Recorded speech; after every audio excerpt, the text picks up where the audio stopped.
This is Highway 23 at 2:23 in the afternoon.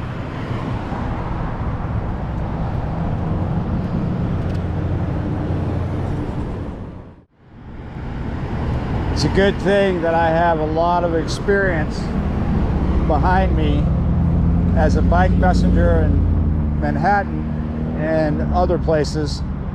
I'm gonna have to do a tactical crossing. Just gotta wait for the right moment, and I think after this silver car, I've got it, but I gotta hurry because I got traffic coming. We're gonna come into the center and hold. We're gonna let, just to be fair, let's go ahead and let this vehicle pass. Okay, we got it.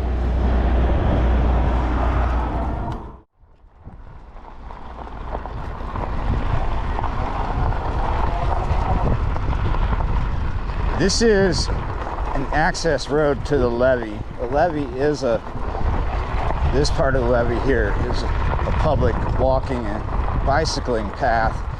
And like I've said before, e-bikes in the state of Louisiana and in most states are classified as bicycles. So I'm just kind of going slow to see if there's anyone up here. Cops sitting here because people have been trying to use the levee as a shortcut when there's a traffic jam, because here in a couple hours there will be thousands and thousands of people trying to come out of the south and a lot of people trying to come out of the north, and there's going to be a traffic jam where we just crossed, and it was busy but not too bad. All right, I'm not actually accessing the levee at this point because there are not really bike lanes. There's no bike lanes on 23, and I can't use public roads to get absolutely everywhere. At some point I have to use roads like this or the levee itself, and I use the levee a lot just to get to places in general, but it's actually the safest route to get from one side of Belle Chasse to another side, because there are no bike lanes, and not all roads, there aren't like safe roads that parallel Highway 23. So to avoid Highway 23 and to be safe at the same time, you have to take the levee on your bicycle. So this adventure is taking me upriver today. I could take the levee, right? Because I'm gonna have to take it at some point, but right here where we're at, I'm gonna stay off the levee for a second because there's an obstacle that's going to force me off it anyway, so we need to get around an obstacle.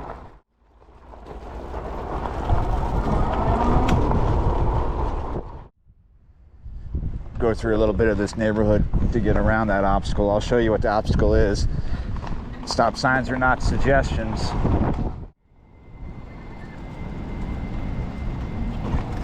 This is probably going to be my only actual gray area in this video.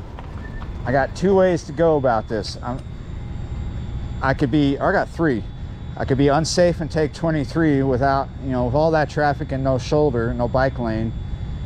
Or I can go around through the grass this way behind this bank, or go through this way. Let's see if I can do this without getting yelled at. Do I have a clear shot? I may. Just trying to stay safe and not get hit. I don't even use the sidewalks on 23 where they exist because, oh, I probably should have went through the bank's grass. The last time I tried to do a big trip where I was using this sidewalk, a lady missed the driveway she was turning on and almost killed me when she mounted the sidewalk.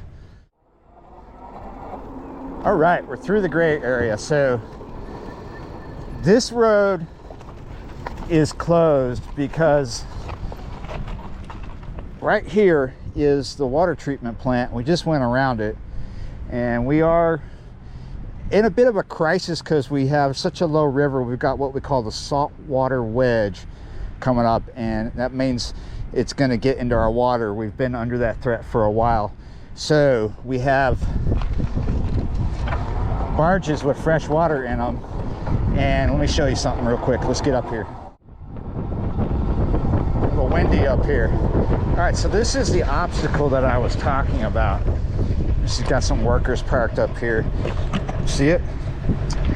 I just didn't want to have to deal with the workers that are parked in my way and have to lift everything over this pipe.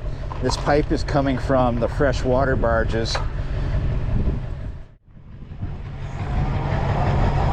Let's see if these barges are still here. Yeah, they're just upriver from the ferry landing. That's where we're at. You can see there's one of the barges right there. Let's get out of here.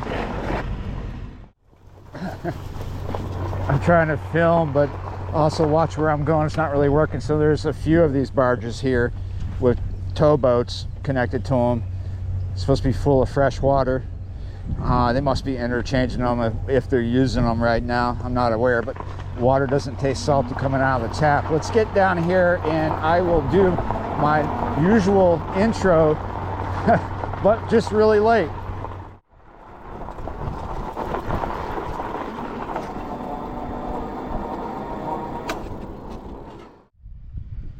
Yeah, welcome back to M Hood Fishing.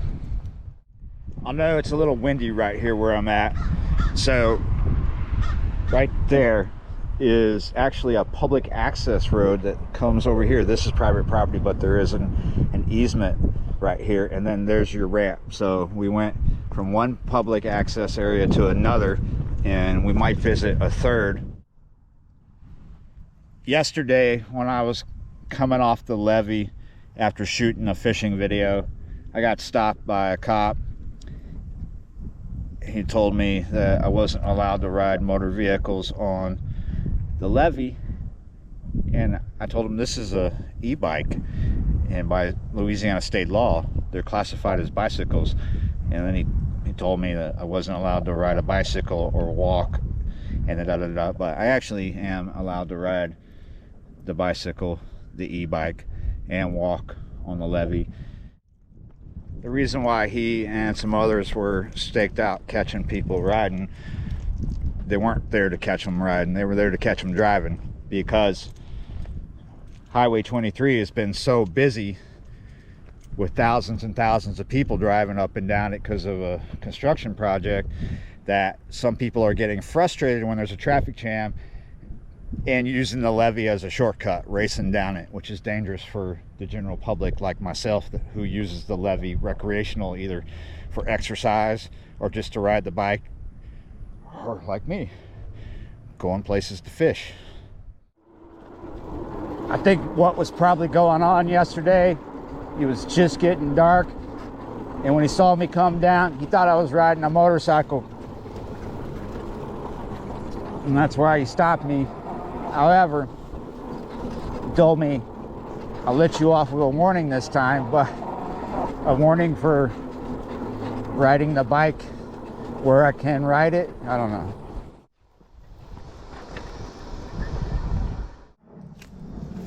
When I said adventure, I meant it. Kind of bushwhacking a little bit. I'm trying to get to a place where I think I've been to it once, but it was a while ago, and things have grown up and things have died back, changed a little bit.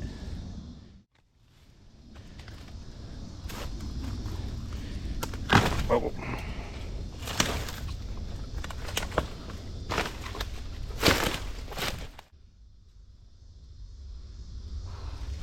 Oh, I thought I was avoiding that, but I caught it anyway. I thought this would be the best area to enter to find what I'm looking for, because it's so open, but I'm not sure if I am in the correct position that I want to be in, because you'll see. I'll tell you in a sec. Let's get there.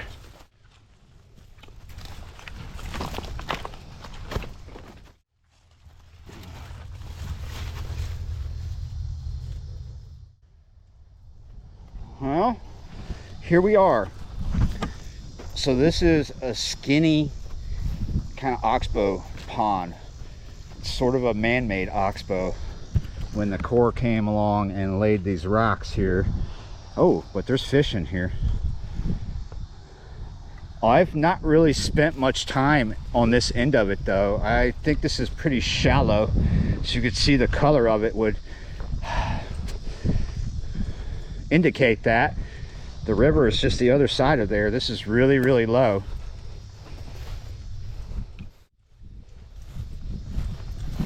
I kind of scouted this a little bit over maybe 2 weeks ago.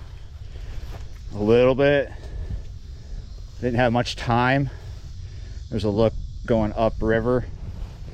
Yeah, really shallow right here. Real quick, let's jump up here and take a quick peek at the river. I'll just scale this real quick. There's the old Mississippi. Okay, I just wanted to come and look. I don't think we're going to bring the gear down here and fish this portion.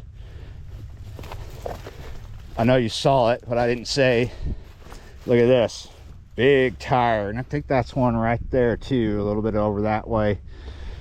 There's probably fish here worth catching, or that fish that I could catch. However, he's really shallow, and I believe the other end is much deeper. So let's go over there and do our session there. A little more to adventure through. I was going to go this way, but let's try to avoid going through so many burdock burrs. Look at them. Man, I'm just going to be spending hours picking them off me if I go through the thickest part. I've already got quite a few on me, like maybe 20. Over or under? This is the over bit right here. If I can get that leg up, there we go.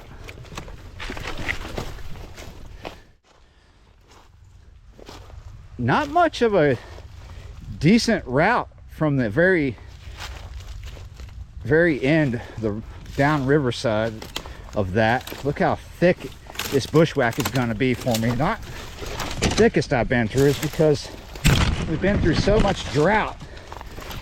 Nothing's really super overgrown right now. Just one of these, because sometimes the river's so high it's up in here and it puts all kinds of junk up in here.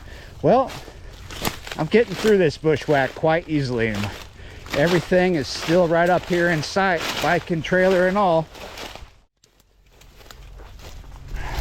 Before I get back on the bike, I'm gonna have to de-burdock.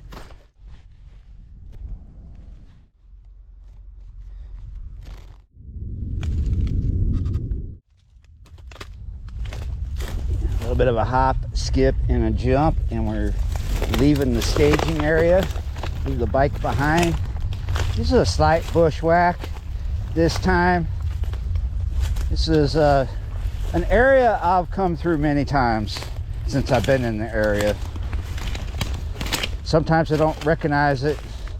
I always try to look for this grouping of trees if I can see it. Sometimes it's so thick I can't see past the first line of weed trees. This is not an area for my friend Craig, for sure. All right, I'm gonna slow down. Oh, what was that just came off over there? I'm slowing down my approach because the crunch tells everybody someone's coming. Oh, this looks worse. Oh, kind of worse than the downriver portion. This is the upriver side where the river initially will come in when it's high. And my theory has always been that it digs it out right there. This is much lower up here than the first time I looked at it in that little scouting video.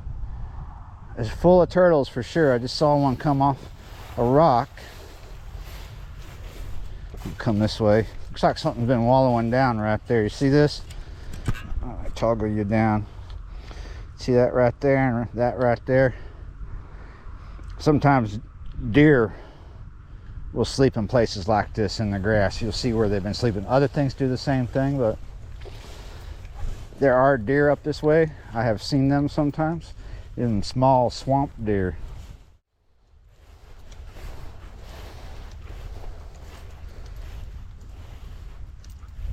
So what happens here when the river's really high, a fish just broke the water right there. When the river's really high, fish will get in here to feed, to spawn, and just to cruise through.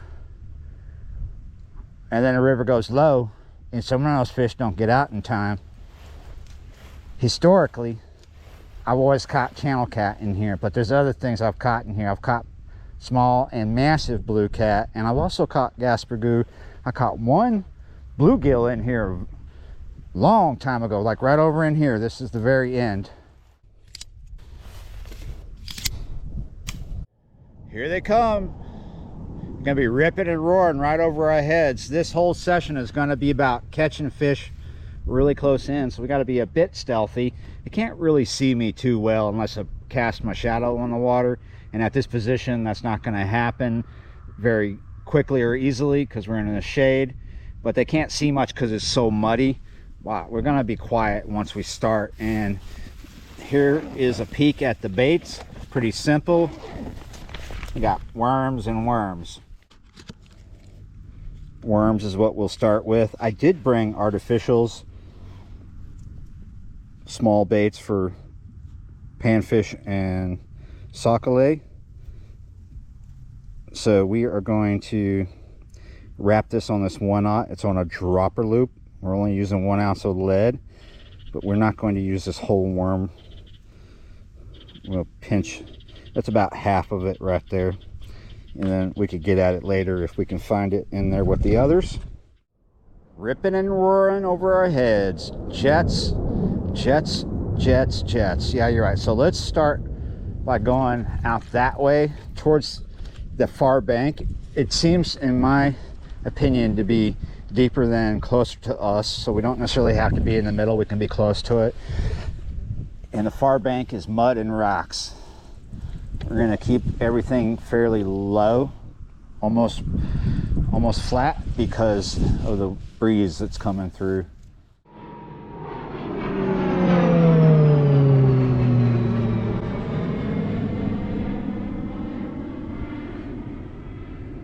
Was that the red baron? Wow, a sizable fish just moved some water over here. Let's do something else while we're watching that. So my thinking is that, yeah, cut bait would work here, but small natural baits would probably work as well. Like if we had small minnows. So there you go, you arrive at that. A small sockeye bait. That color works really good in dirty water, and it's small, but let's maybe get a little less depth underneath my popping cork. Maybe just about that, maybe about a foot. There's no telling what kind of fish are here. I need to be quiet. If it's in the river, it could be in here. Of course, there are a lot of fish that are in the river right now that are not in here because they can't get in here. They weren't in here a long time ago. There's redfish and other brackish water fish that recently arrived way after the river was low, too low to be letting anything in here or anything out.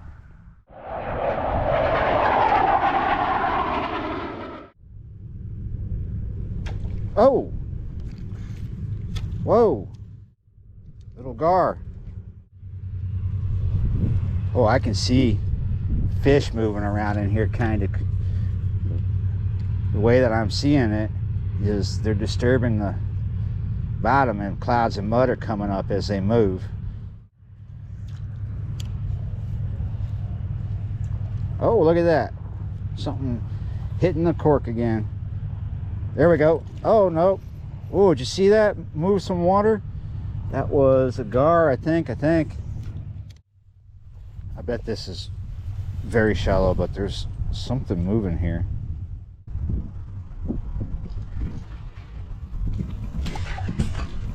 Whoa.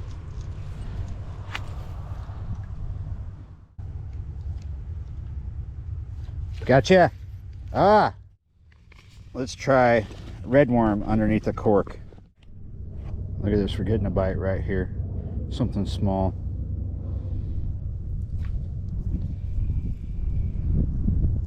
Ha ha ha, look at that. Very tiny bluegill.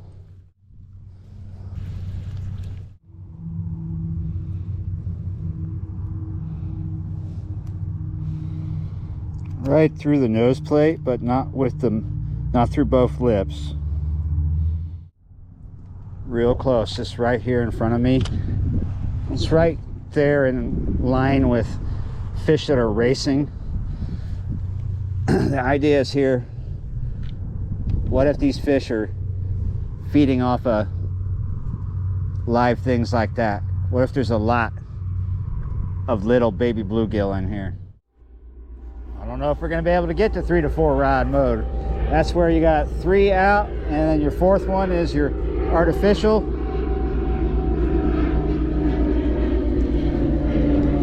Here we go.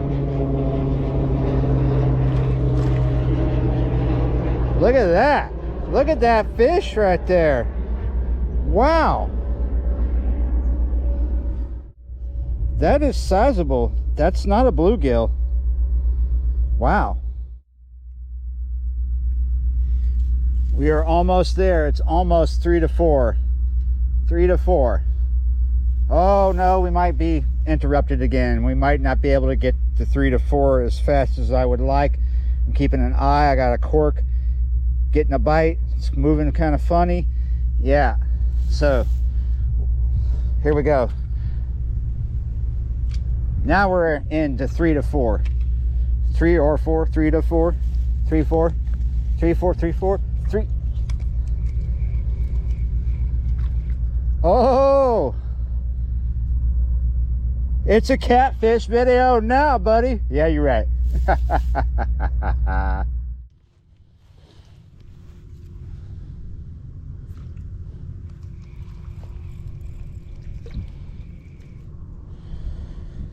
wanted to say they're getting bigger, but at least it's another catch. Everything's packed up except for this one rod. We're literally seconds away from sunset. We have enough light to do a little something else and possibly the outro of this video. So we're going to leave everything behind me and walk along here with just this rod, with the worm under the cork, bit of fresh worm. We want to go look at something real quick.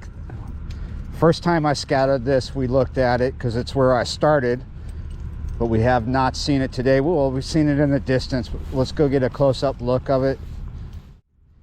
This area that I'm crossing right now, you see the rock sticking out? It's like just 3 inches deep right there. Very shallow right there. I know there's got to be a place where there are catfish hanging out. We didn't bang into much back there except for a little baby channel cat.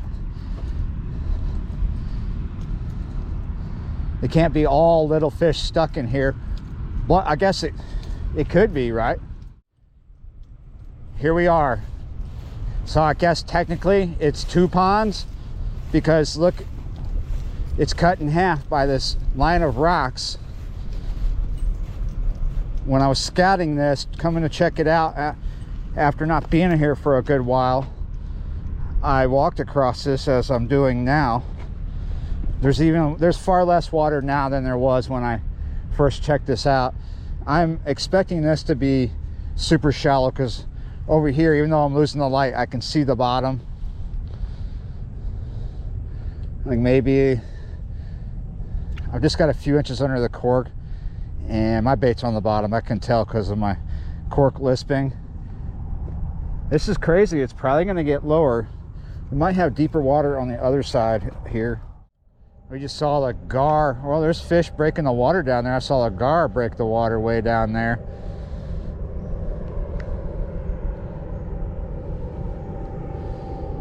It's so long, so skinny. Fish could be trapped anywhere. It could just be areas where it's deep enough for them to hold, and some of those areas might hold bigger fish than others. Where I decided to do the session this afternoon holds fish, but not necessarily fish that want to hit what I'm throwing, except for the little things that we caught. And maybe it was just the luck of the draw, we didn't bang into the monster that's over there. But there's got to be some sizable fish stuck in here, unless people have just been hammering this and I have no idea. But I don't think so, because I haven't seen signs of people bushwhacking back here. I think it's just been forgotten this year. I don't think there's anything that's going to hit the cork right here. As far as this down riverside goes, we might want to go much further down and try and find fish, but we're running out of light, running out of time to do that. Sometimes these little river ponds like this do get forgotten. There'll be a few people that know about it and fish it sometimes, but then those people disappear or just stop fishing it, and people don't get told about it. They're not looking for it. They don't see it in satellite, because they're not map crawling for little places like this until someone like me comes along who is map crawling for little places like this, or somebody tells me about it. Because this doesn't really show up on the map, and when you look at this area in satellite, the river, the current satellite images, the river's too high, so you don't see it because the river's covering it. There are quite a few ponds like this that people just don't see, even if they're looking for them, because the river's hiding it when they're looking. And you know, they're hard to get to. They're secluded. You got to bushwhack through some stuff to get to them. And sometimes they might not necessarily be on, you know, public property. They might be on private property. This one is not on private property. Well, it could be, but it's not posted, so I'm legal. What I'm doing is legal. I'm not trespassing. Sometimes the property between the river and the levee can be privately owned. Other times it's parish. But the rule about it is, rule of thumb, if you see it's posted, clearly posted, don't go. But if it's not, wait till someone tells you otherwise. Obviously, if there's a fence or a gate, just because there's no sign on it, don't crawl over that, because you've crossed a clear line of demarcation. But there are no lines of demarcation here. So this is all game. This is open to me, but it's also open to the mosquitoes. I have a little bit of time, not much. We're just going to go ahead and kind of throw this out in an area where we were getting hits, about right there, and put it down. You just kind of hang out for a hot sec, not too long though. Yeah, while I have that cork out, because you know, nothing may come of it while it's out and we have the light, let's do this. Obviously, I find ponds like this very, very interesting, especially when we're in an extreme drought like we have been. And this isn't the only one in the area within my range, so I will be checking out some other ones, see how they have fared and what they're like during this drought. Different ones, right? And if we don't get a lot of significant rain, I'll probably come back to this one within a month's time, less or more, something like that. But yeah, look forward to the other drought-stricken ponds in the area that I'm going to check out, and maybe some that are further that I'll check out with someone else. Yeah, you're right, guys. Thanks for hanging out and tagging along with me on this. Yeah, I know, small fish adventure, right? But yeah, you're right. Sometimes it's just how it is. We're in it for the long run here, so I'm not too worried about it. Yeah, you're right. Thanks for watching, liking, sharing, commenting, subscribing, being a member. Thank you so much for that. If you don't want to be a member, thank you for just watching, liking, sharing, commenting, subscribing, and I will see you next time.